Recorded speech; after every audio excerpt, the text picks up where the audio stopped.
طالبانو سره پنجابیانو څه عجیبه کار وکړ؟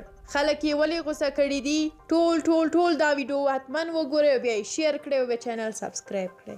وایي تور مکناټن نن د روغتیا سرپرست وزیر ډاکټر قلندر عباد سره ملاقات وکړ او د پر کارونو یې نیوکې وکړي. دا د تور مکناټن د کارونو یوه نمونه ده. دا چې دغه سفیر ګوټی د خارجي سفیرانو سره د افغانستان پر اوضاع خبرې کوي، د افغانستان بانک نوکر رئیس احضاروي او سپارښتنې ورته کوي، هغه خو لا هاخوا پرېږدئ. که زه د امیرالمؤمنین په معنا سم پوه شوی یم نو بیا څنګه د پاکستان سفیر د افغانستان وزیر ته امرونه کوي؟ خبره باید سرچپه وای. پاکستان تر اوسه پورې لا هم په خپل ستراتیژیک عمق پسې دی.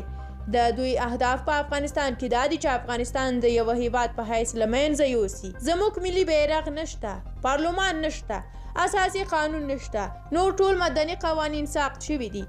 بې کفایته او مطلقا ناپوهه خلک د مولوي او مفتي او قاري په نامه په غټو دولتي چوکیو کې مقرر کیږي چې اصلا په الفبې هم نه پوهیږي.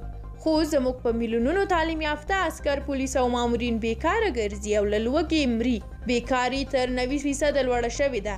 خو زموږ په بانکونو، مالی وزارت، استخباراتو، مخابراتو کې پاکستانیان ناست دي. د حکومت په نامه اصلا کوم شی نشته دلته.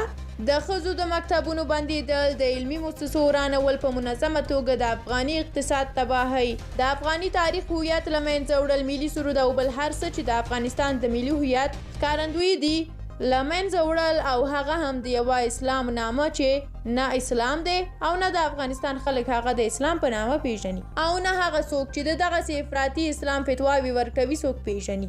نه چا لیدلي او نه چا له هغه سره بیعت کړی دی. دا وضع نور د تحمل نه ده. حضرت لپاره د پنجابي منافقت په مقابل کې سره یو شي.